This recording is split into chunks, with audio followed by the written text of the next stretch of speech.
আসসালামু আলাইকুম এভরিওয়ান, চলে আসলাম আমি ডালিয়া রান্নার ভিডিও নিয়ে। তো এগুলো কি জানো, কলজা গিলা এগুলো আনছি আজকে রান্না করার জন্য। তো এগুলোই রান্না করব। আর আমি তেল দেওয়ার সঙ্গে সঙ্গে তেলগুলো দিন কেমন ফেনা ফেনা ওই ওটা কি আমি প্রবলেমটা বুঝলাম না।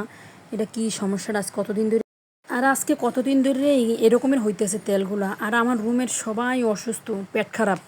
আর রুমের বাইরে আরও লোক মানুষ আর কি মানুষ যারা আছে ওদেরও পেট খারাপ। এখন আমি একলা তো হয়তোবা কেলেঙ্গলে হইবে না, ওই দোকানটা দিয়ে সবাই বাকি খায়।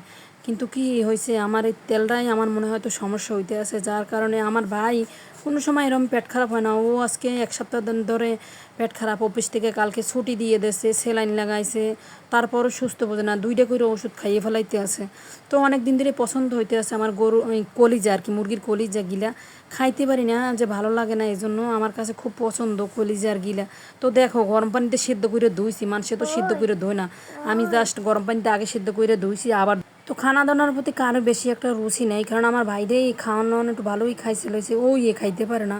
তো কি কমো, এই জন্যই সমস্যা হইতেছে বেশিরভাগ। ও খায় না, খানা দানা থাই। তোমাকে কাছে কার কাছে কলজেগুলো কেমন লাগে জানি না, আমার খুব পছন্দ। আর আজকে রান্না করলাম, জানি না খাইতে পারো কি না। আর আমার তো যে কোনো জিনিস হাতে লালে সালে আর খাইতে ভালো লাগে না, আর খাইতেও পারি না বোন। আরে এগুলা কি জানো, এগুলা একটা মিষ্টি কুমড়া রান্নিয়ে রাখছি আজকে 15 থেকে 20 দিন হবে। কাঁচা মিষ্টি কুমড়াগুলো আমি ভাজি আর কি ইলিশ মাছ দিয়ে খাওয়ার জন্য। ইলিশ মাছই আমি খুঁজা কোনো জায়গায় পাইতেছি না, তো কুমড়াটা নষ্ট হয়ে যায়, যার কারণে চিংড়ি মাছ দিয়ে অর্ধেকটা রান্না করছি আর অর্ধেকটা ছিল আজকে ভাজি করে ফেলাইতেছি।